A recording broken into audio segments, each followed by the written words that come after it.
dando continuidad al programa. Está con nosotros el doctor Francisco Bosques Padilla, que acaba de pasar su diapositiva. Va a ser uno de nuestros homenajeados acabando este simposio. Y pues, ¿qué puedo decir? Ya todos tienen el programa. El currículum del doctor Bosques es extenso. Realmente es para muchos de nosotros modelo a seguir, una persona muy admirada. Mencionaré algunas cosas muy destacadas de su currículum. Es expresidente de esta asociación, igualmente es expresidente de la Asociación Mexicana de Gastroenterología, miembro fundador y tesorero de la PANCO en 2014, ha participado activamente en el Consejo Mexicano de Gastroenterología, profesor de tiempo completo de Medicina Interna y Gastroenterología del Hospital Eleuterio González de la Universidad de Nuevo León, actualmente director médico en el Hospital San José Tec Salud en Monterrey. Y bueno, pues el doctor nos va a hablar de alcohol y hepatitis virales B y C. Muchas gracias, doctor. Doctora Fátima, muy amable por su introducción. Buenas tardes. Voy a ocupar los minutos que me asignaron para compartirles los temas que he revisado a propósito de esta circunstancia del alcohol y la confluencia del virus de la hepatitis B y de la hepatitis C. Entre las tres causas primordiales de cirrosis y de hepatocarcinoma se encuentran las infecciones por virus hepatotróficos, el tipo B, el tipo C y por supuesto lo que hemos estado escuchando en este transcurso de la tarde de las enfermedades relacionadas al abuso del alcohol. Lo que voy a hacer fundamentalmente es mostrarles a ustedes en forma resumida lo que se está escribiendo en la interacción que hay entre los virus hepatotróficos y el consumo del alcohol a propósito de la progresión de la enfermedad. Parecería, como pueden ver en esta gráfica, que la tendencia a muerte relacionada por enfermedad hepática a partir del año 70 ha venido disminuyendo en los países europeos, pero ha llegado a un punto en el cual ya se estabilizó. Se estima que mueren en promedio 20 por cada 100,000 habitantes en Europa, pero la proyección está vinculada a la conducta de las poblaciones de estudio. Desafortunadamente parecería que va a haber un surgimiento o incremento en el consumo de alcohol en el Reino Unido. Sorprendentemente los franceses tienen una tendencia a la reducción de este consumo y en forma intermedia se encuentran países como Italia y España. De suerte que el comportamiento que veremos de esta terrible enfermedad, que es la enfermedad vinculada al uso del alcohol, depende en buena medida de lo que los países vayan a desarrollar a propósito de esta adicción. Como antecedentes les quiero mencionar que ambos, el alcohol y los virus de la hepatitis, tienen un efecto sinergista en el desarrollo de la enfermedad hepática, que estos incluyen algo que ahora es foco de atención en la investigación, que son las membranas celulares. Y ahora que estuve yo revisando esto, recordaba de mi texto de bioquímica en el año 75, cuando hablábamos de la membrana celular, una bicapa de fosfolípidos y proteínas. Pues ahora se entiende mejor esto y se denominan a estos puntos de interacción con los virus balsas lipídicas. Son proteínas esenciales que tienen que participar en la señalización y en una serie de procesos a propósito de la replicación viral. Y por lo mismo estos son elementos claves en el ciclo de vida de los virus hepatotróficos. El alcohol tiene un efecto sobre estas balsas lipídicas y contribuye en parte al daño observado cuando se conjugan los dos factores en la patogenia de la enfermedad hepática. Vean ustedes, por ejemplo, en esta diapositiva, lo que ocurre a propósito del virus de la hepatitis B, un virus muy complejo, donde la información está contenida en este elemento llamado nucleocápside, el DNA del virus de la hepatitis B, y al parecer esta proteína PreS1 es la responsable de identificar la membrana celular del hepatocito e iniciar el proceso de internalización. Esta nucleocápside es incorporada al núcleo del hepatocito e inicia toda una serie de procesos en los cuales al final se ensambla nuevamente la partícula viral y la partícula viral se lleva consigo parte de la envoltura de la membrana celular de la célula infectada. Y esto se tiene también en el concepto de la infección por el virus de la hepatitis C. Hay un punto de reconocimiento a nivel de la membrana celular. El virión se incorpora por un proceso de endocitosis y el material nuclear, el RNA del virus, el flavivirus, que es el virus C, participa en el proceso de replicación a través de su incorporación al núcleo, pero también participa el aparato de Golgi. Y se han reconocido que algunos de los elementos de las proteínas no estructurales del virus de la hepatitis C tienen que ver con este proceso de utilización de las balsas lipídicas. Ya en particular del virus B y del alcohol, habría que decir que la frecuencia de ingesta alcohólica en el mundo anda en el rango de un 70% en los Estados Unidos en adultos mayores de 18 años. Ya veíamos al inicio de la charla, la doctora Fátima nos mostraba la estadística nacional. Entonces, una parte importante de los pacientes con hepatitis B son gente que consume alcohol en exceso y por tanto tendrá enfermedad concomitante de ambos factores. Y el consumo de alcohol en exceso en pacientes crónicamente infectados por la hepatitis B se asocia a un riesgo mayor de desarrollar cirrosis. La prevalencia de cirrosis es 2,5 veces mayor en aquellos que tienen la concurrencia de virus de hepatitis B y de ingesta alcohólica. Si lo vemos en relación a la ingesta, esta diapositiva de un artículo firmado en el año 12, vean ustedes en esta parte de la ecuación, de la gráfica, la cantidad de bebidas por día y el riesgo expresado como una razón de momios ajustada. Aquellos que ingieren más de 4 a 8 bebidas tienen un riesgo ajustado 2.3 veces mayor con la contraparte que no ingiere alcohol. Y los que ingieren más de 8 copas tienen 2.4 veces, ambas diferencias estadísticamente significativas. En modelos experimentales se ha demostrado la concurrencia de estos factores. Se sabe que la enfermedad hepática crónica y el hepatocarcinoma se incrementan en aquellos que tienen ambas circunstancias, y en ratas es posible estudiar la replicación viral. Y como menciono aquí en la diapositiva, las ratas alimentadas con etanol tienen hasta 7 veces más un incremento en los niveles del virus de la hepatitis B expresado como antígeno de superficie o como DNA viral comparado con las ratas que recibieron una dieta control. ¿Qué hay de la correlación entre el virus C y el alcohol? La prevalencia de infección por virus C es elevada entre la gente que ingiere alcohol. Y esto, comparado con la población general, hablamos de una prevalencia que va del 1 al 2%. Y lo que a mí me llama mucho la atención cuando reviso esta publicación de la revista de Medicina Preventiva es que existe una elevada prevalencia de ingesta alcohólica en los que tienen infección por virus de la hepatitis C. Parecería que es una expresión de conducta de riesgo.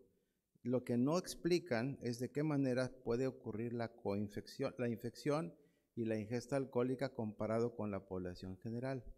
Consumir 40 gramos de alcohol por día o más se asocia con una progresión más rápida de la enfermedad. Y esto lo voy a poner en contexto en las siguientes diapositivas.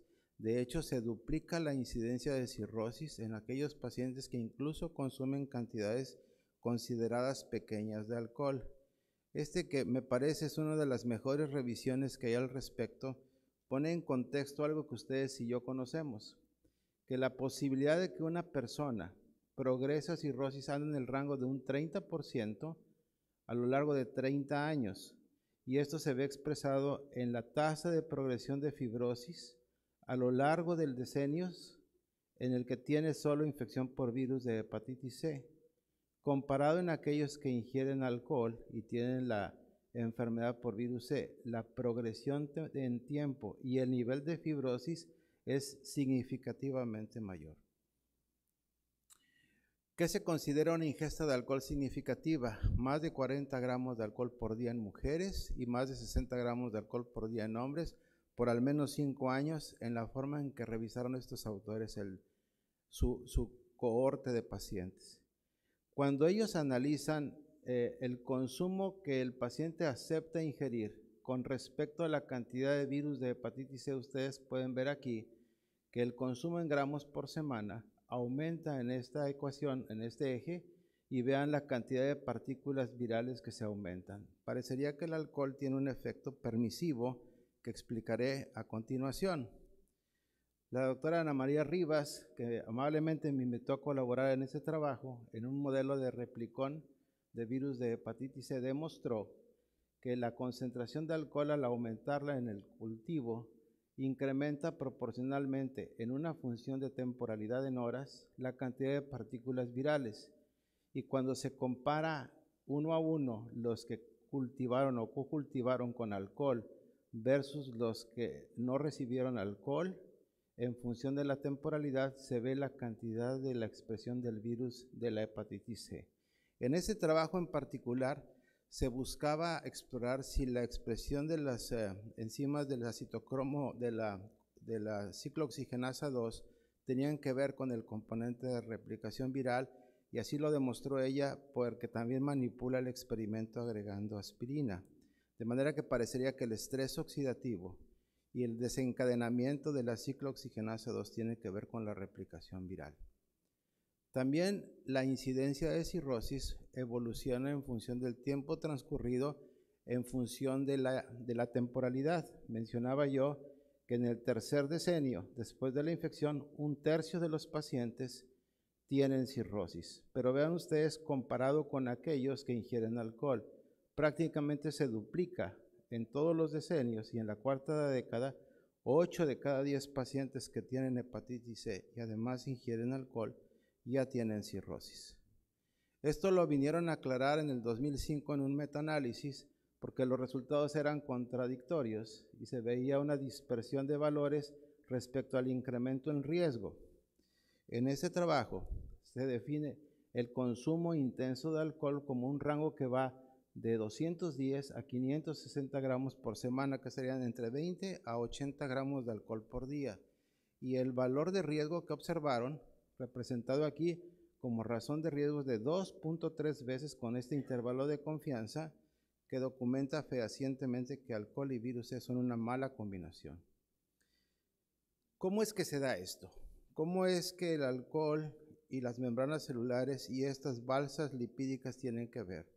Pues aquel concepto de los 70s que yo estudié no tiene nada que ver con lo que ahora se llaman precisamente las balsas lipídicas. En el modelo que se tiene hoy de las membranas tridimensional, hay complejos de lípidos y proteínas que se ven fácilmente distorsionados en función de cambios en el ambiente acídico, el ambiente de iones o la unión de moléculas a receptores de proteínas. Se altera completamente la membrana y estos de alguna manera son favorecidos precisamente por la exposición al alcohol, como veremos a continuación. ¿Qué pasa? Que el alcohol por sí mismo o bien sus metabolitos tienen la capacidad de alterar la estructura de las membranas, alterar las uniones intercelulares, favorecen el reconocimiento del sistema inmune, generan daño celular y daño al DNA, por un lado, y por el otro lado, el alcohol, como bien sabemos, es un desordenador del metabolismo lipídico, altera la composición de las membranas, las balsas lipídicas las distorsiona, y esto de alguna manera altera la infectividad del virus de la hepatitis B y de la hepatitis C. Por supuesto, bien demostrado está que altera las proteínas de los hepatocitos. Esto aplica para prácticamente una buena cantidad de partículas virales que interactúan con un hospedero, y aquí en esta diapositiva se ve cómo las membranas tienen un patrón de reconocimiento para todos y cada uno de los virus que están relatados aquí. El virus del herpes simple, y aquí está precisamente el virus de la hepatitis C y su interacción con las gotas de lípidos, más específicamente en el genotipo 3. Esto lo sabemos todos. ¿Qué pasa cuando se insulta de alguna manera, sea el virus por sí mismo o la combinación con el alcohol, y ahora la enfermedad por hígado graso? Que las células se modifican, expresan todos estos mediadores de inflamación y generan una transformación de la célula estelar de un estado de inactividad a un estado de actividad que lleva en el tiempo al desarrollo de la cirrosis hepática. que la genética, como lo ha estudiado el doctor Kersenovich en estos años, tiene que ver, por supuesto, porque el metabolismo de estas enzimas y los polimorfismos aumentan la sensibilidad al alcohol o disminuyen la tasa del metabolismo del alcohol, de suerte que pueden generarse también radicales libres y aumentan el riesgo, como está muy bien estudiado en la esteatohepatitis no alcohólica, al riesgo de desarrollar cirrosis y hepatocarcinoma. La genética tiene algo que ver, sin lugar a dudas, y se ha demostrado específicamente que el consumo excesivo de alcohol incrementa el riesgo de hepatocarcinoma cuando hay la coinfección crónica. ¿Y cuánto es la magnitud de esto? Estudios de casos control, cohortes retrospectivas y cohortes prospectivas han demostrado que el riesgo de hepatocarcinoma aumenta 2 o hasta 8 veces más cuando se combinan los virus con el alcohol. Factores de riesgo para la incidencia de hepatocarcinoma es el género masculino, la edad de 55 años y el grado de consumo de alcohol en relación a gramos por día. El riesgo es el doble de los pacientes que solo tienen el virus de la hepatitis C, y pequeñas cantidades de alcohol, como hemos mostrado, aumentan la expresión del RNA del virus y la infección por virus de la hepatitis C. Perdón. Voy a concluir diciendo que, reitero, las 3 causas importantes de enfermedad hepática, cirrosis y hepatocarcinoma son las que he mencionado, que el consumo de alcohol y el virus C tienen un efecto hepatotóxico sinérgico y que la coexistencia aumenta el riesgo de enfermedad hepática avanzada y que el principal mecanismo de este efecto es la replicación viral. Altera la respuesta inmune, hay predisposición genética y esto tiene también un papel importante en su expresión. Y del virus de la hepatitis B, lo que bien se sabe es que el consumo de alcohol en cantidades leves a moderadas tiene un impacto clínico modesto. De hecho, el virus B es más importante en este rango de consumo, solo aumenta 1.5 veces el riesgo. Sin embargo, el consumo excesivo sí aumenta significativamente el riesgo, particularmente de hepatocarcinoma, en el rango de 1.3 a 8.4 veces más que aquellos que no consumen alcohol. Muchas gracias.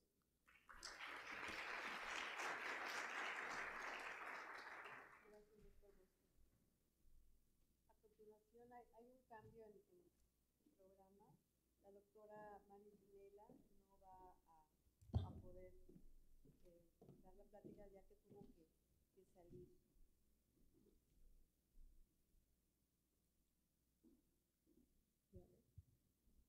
¿Ya? Hubo un cambio en el programa, les comentaba, porque la doctora Mari Rinela tuvo que salir y avisó con tiempo de que no iba a poder dar la charla, pero bueno, en su lugar la doctora Fátima Higuera nos hablará de es que no es Mari Rinela, el manejo integral del paciente alcohólico pues crónico. No sé quién la cargó, pero sí la entregamos. ¿La necesito de nuevo? Sí estaba la 15.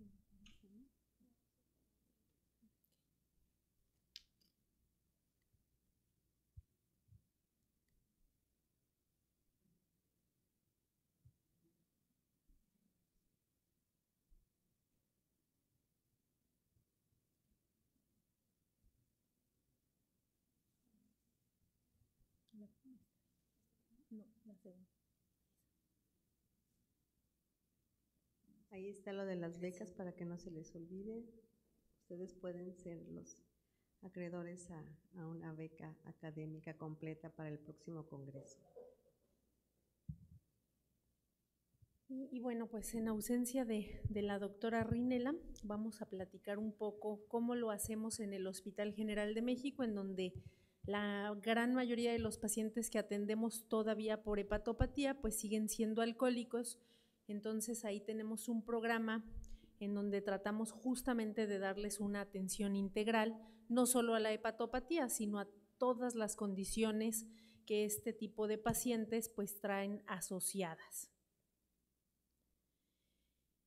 Y ya lo decía el doctor Kersenovich, bueno, ¿por qué una persona abusa del alcohol? Porque obviamente pues no, una persona en una situación consciente pues no busca hacerse daño. Hay muchos factores que pueden hacer que una persona caiga en el abuso de alcohol. Y tenemos factores no modificables, como serían pues los factores genéticos, quien ya trae sus polimorfismos o determinadas cuestiones genéticas, eso es difícil que podamos incidir ahí, pero tenemos otros factores que son modificables y esos son los factores psicológicos y los factores sociales que es importante atender para tratar realmente al problema del abuso del alcohol pues de forma de raíz. ¿Cuáles serían estos factores? Bueno, hay ciertos rasgos de la personalidad que sabemos están bien asociados con el riesgo de que una persona tenga mayor predisposición para caer en el abuso del alcohol, y estos son impulsividad, baja autoestima, necesidad de aprobación por otras personas, poca tolerancia a la frustración. Entonces es importante reconocer estas características para poder detectar qué persona puede estar en riesgo de caer en abuso de alcohol o de otras drogas, porque son factores que se comparten también pues para el abuso de otras sustancias, no solo el alcohol. Algo que también es muy común es que los pacientes que caen en el abuso de alcohol, en el alcoholismo, tienen también trastornos psiquiátricos que se asocian y que muchas veces pues es el detonante que los lleva a ingerir alcohol con la intención de sentirse menos deprimidos, menos tristes, menos ansiosos. Entonces, identificar la depresión y la ansiedad en estas personas es muy importante y se les debe dar de forma prioritaria atención, porque si no tratamos estas condiciones, pues podemos estar nosotros atendiendo la hepatopatía y el paciente pues continuar bebiendo, y como ya vimos, pues eso va a tener un impacto en la morbimortalidad de este paciente. Factores sociales y del entorno, muchas veces pues sobre todo esto es común en gente joven, la presión de los compañeros en la adolescencia. Ay, ¿cómo es posible que no quieres ir a tomar con nosotros una cervecita? ¿No? Y entonces esa presión de decir, bueno, pues ¿qué van a decir? ¿Cómo no voy a ir con mis cuates? ¿No? Entonces pues ya va el chico presionado, ¿no? No tenía la intención de beber, pero pues siente la presión de tener que hacerlo, ¿no? Facilidad de disponibilidad del alcohol. En realidad les comentaba hace un momento, pues no es legal la venta de bebidas alcohólicas a menores de edad, pero pues todos conocemos la tiendita de la esquina en donde, al lado aparte, ¿no?, de una preparatoria, de una secundaria, en donde es muy fácil que los jóvenes obtengan alcohol. La pobreza, y ya lo comentaba también el doctor Ramón Bataller el día de ayer, a veces esto va muy de la mano de personas que han sufrido abuso físico y a veces también abuso sexual. Entonces son factores que a lo mejor es difícil indagarlos en una primera consulta, pero en consultas subsecuentes, cuando el paciente va teniendo más confianza hacia nosotros, pues hay que indagarlo para poderle brindar la atención oportuna. Entonces esos serían cosas que vale la pena abordar, porque si no lo hacemos, pues podemos estar tratando la ligadura de varices, darle diuréticos para la citis y todo lo que hacemos para el manejo como tal de la hepatopatía, pero pues no vamos a tener éxito porque no estamos controlando al factor que lo está desencadenando. En la actualidad ya tenemos criterios del DSM-5 para reconocer quién puede estar con un problema de abuso del alcohol. No los leeremos con detenimiento. Básicamente es lo que ya habíamos comentado, bueno, aquella persona que deja de hacer sus actividades relevantes como trabajar, como la convivencia familiar, como actividades recreativas, pues porque le da prioridad a conseguir alcohol para estar viviendo y siente esa necesidad imperiosa de hacer nada más que beber. Entonces es importante que el DSM-5, de acuerdo a estos criterios que aquí les muestro, si el paciente cumple 2 a 3 criterios, pues es un abuso leve. De 4 a 5 criterios ya cumple para un abuso moderado y más de 6 o más criterios severo, ¿no? Entonces también esto es importante identificarlo, porque habrá quien ya incluso necesite manejo en la pirámide del manejo, bueno, lo más especializado que sería un manejo psiquiátrico con un especialista también en adicciones. Y bueno, también es muy importante que el paciente tome conciencia que tiene un problema y que nosotros lo estaremos viendo por la hepatopatía, pero aparte tiene otra enfermedad que es el alcoholismo y él debe ser consciente, porque muchas veces, y seguramente les ha tocado, pero ¿por qué me habrá enfermado si casi ni tomo? Yo tenía un paciente que me decía, bueno, me tomo 1 litro, pero mi hermano se toma 2 y él no está enfermo, entonces uno decía, bueno, pues 1 litro es mucho por día, y él no era consciente de que eso era un consumo riesgoso, porque aparte, pues como no tenía o no sentía la borrachera o no se le subía, toleraba cantidades bastante altas, pues él no sentía que eso fuera un consumo riesgoso. Entonces, algo importante es explicarle al paciente cómo definimos ese consumo riesgoso, hacerle notar que está repercutiendo en su vida personal y familiar, porque es importante que él esté consciente de que padece un problema y además pues que esté consciente de ello, debe querer recibir la ayuda, y eso es algo que grupos como Alcohólicos Anónimos enfatiza mucho. O sea, el paciente tiene que reconocer esto, porque llevarlo a la fuerza y obligarlo, no, a veces es la esposa o la mamá o alguien de la familia, ándale, tienes que ir a la fuerza, y eso no es efectivo. El paciente tiene que estar consciente para poder aceptar apoyo y pues de esta forma tratar al alcoholismo de forma integral, ¿no? Entonces ya les comentaba, identificar y tratar la causa desencadenante es fundamental, y realmente pues lo podríamos ver como es un equipo multidisciplinario de salud el que requerimos para darle un manejo integral al paciente alcohólico crónico, en donde es muy importante pues reconocer que realmente nosotros como gastroenterólogos o como hepatólogos pues somos una de las ramas, pero realmente el eje rector de este equipo pues son los profesionales de la salud, ¿no? Entonces, reconocer la causa y tratarla, porque si no erradicamos la raíz del problema, pues el problema no se acaba.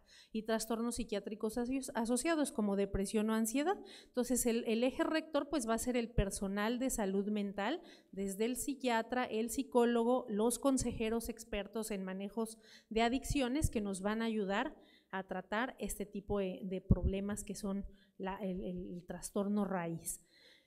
Muy importante, ayuda muchísimo que además exista una red de apoyo social, la familia, los amigos, que el doctor Bataller llamaba los drinking buddies. Bueno, pues es importante que se sumen a apoyar a este paciente, y los grupos de pares, que en un momento les voy a mostrar cómo realmente, ya incluso en la literatura médica está validado y demostrado que acudir al grupo de Alcohólicos Anónimos puede tener mucho beneficio para que el paciente deje de beber.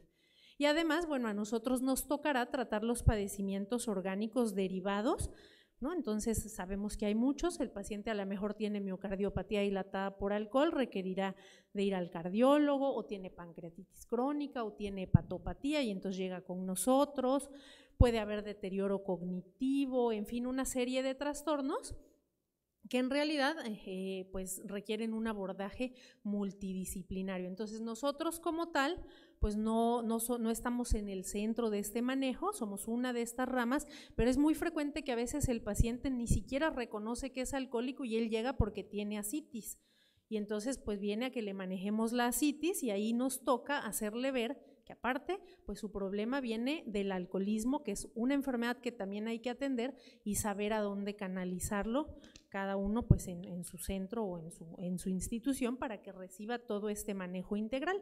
Y la malnutrición, porque a veces pues son pacientes que dedican, sobre todo los que o ya tienen un problema avanzado, que a veces ya ni siquiera ingieren alimento, y que lo único a través de lo cual consumen calorías pues es del alcohol. Entonces la malnutrición, particularmente en el paciente cirrótico alcohólico, pues es algo que impacta bastante, que también va a ser parte de ese manejo, porque a veces pues lo mandamos al cardiólogo, al endocrinólogo, y la parte nutricional que nos pregunta el paciente, bueno, ¿y qué puedo comer?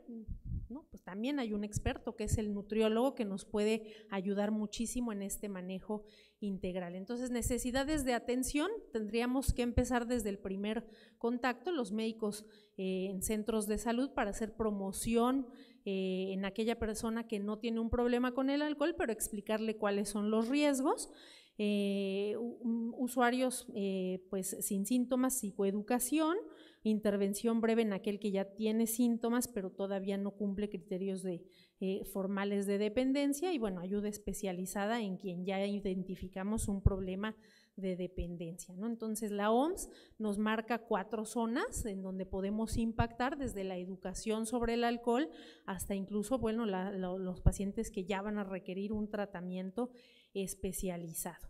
Y bueno, ¿por qué va a ser importante este manejo integral? Pues porque si el paciente lo estamos viendo por cirrosis o por descompensación de la misma y no deja de beber, como demuestra este estudio, pues eso va a impactar en su supervivencia. Vean aquí cómo la línea roja en estas curvas de Kaplan-Meier es el que tiene un consumo más alto de alcohol, y cómo, a diferencia del que es un hepatópata que ya no consume alcohol, pues que es la línea verde, todos los que consumen alcohol leve, moderado o severo, pues van teniendo impacto en su supervivencia. Cosas también que el doctor Kersenovich mencionaba también muy claramente, tomar en cuenta los aspectos culturales y religiosos puede apoyarnos, y esto en México, bueno, pues esto de que los pacientes van y juran en la villa, que a veces diríamos, ¿y de verdad eso sirve? Pues sí, por lo menos estos autores que son mexicanos del Instituto Nacional de Psiquiatría Ramón de la Fuente documentaron en un estudio de carácter antropológico social que elaboraron que estas maniobras, pues si el paciente es católico, si su sistema de creencias y de religiosidad tiene un buen apego, pues puede serle incluso de utilidad. Entonces, no descartemos estos aspectos culturales que pueden ser de utilidad en el manejo de este manejo integral que requiere el paciente. Grupos de alcohólicos anónimos, eso también va a impactar y está demostrado que funciona. De hecho, este estudio es muy reciente, de mayo de 2018, en el cual los investigadores justamente evaluaron pues qué tan efectivo es asistir a un grupo de alcohólicos anónimos versus los que deciden no acudir y dejar el alcohol por su cuenta. Entonces vean que pues prácticamente todos los estudios en mayor o menor medida caen por debajo de la unidad, lo cual nos indica que hay un factor incluso sumamente protector para pues dejar el alcoholismo, ¿no? Entonces pues hay que invitar a los pacientes a que asistan a este tipo de grupos. Y bueno, del manejo farmacológico, aquí la parte que nos toca, porque en general pues nosotros vamos a ver al paciente por cirrosis, es buscar junto con el médico psiquiatra que va a atender finalmente el proceso de adicción y mantener en abstinencia a ese paciente. Recordar que no todos los medicamentos son seguros en el paciente cirrótico. De los que han demostrado seguridad es el baclofeno. Desafortunadamente en México pues no lo tenemos disponible, y a veces también sus efectos secundarios en países donde sí lo tienen pues limita su uso, pero es una de las estrategias que ha demostrado ser seguro en el paciente hepatópata y eficaz para ayudarlos a pues mantener la abstinencia.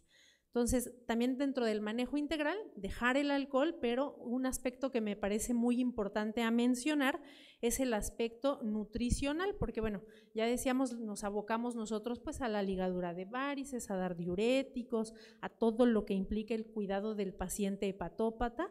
Lo que mejor también reconocemos, la cardiopatía por alcohol, y entonces pues también llevará el paciente su consulta con el cardiólogo, etcétera. Pero a veces el manejo nutricional, en general los médicos no estamos tan familiarizados con él, entonces siempre es importante contar dentro de este equipo multidisciplinario con alguien que nos apoye en el manejo nutricional, que particularmente para el paciente hepatópata alcohólico pues puede ser un problema relevante. Y hay varios estudios que nos demuestran que la combinación de continuar consumiendo alcohol asociado a malnutrición en un paciente con enfermedad hepática, pues impacta también importantemente en mortalidad.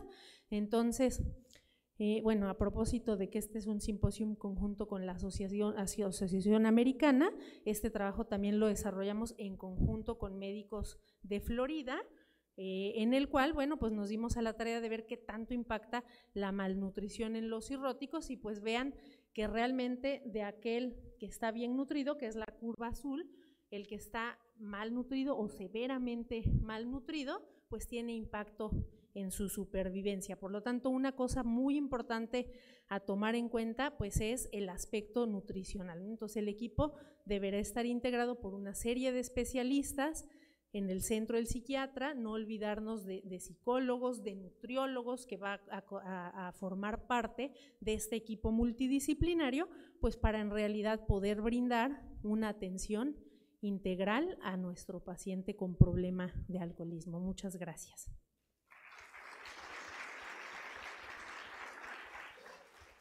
Muchas gracias, Fátima. En este simposio no está mesa para preguntas, no hay tiempo. Si alguien quisiera una pregunta, si no hay ninguna pregunta del público. Bueno, entonces damos por terminado este simposio y continuamos con el programa.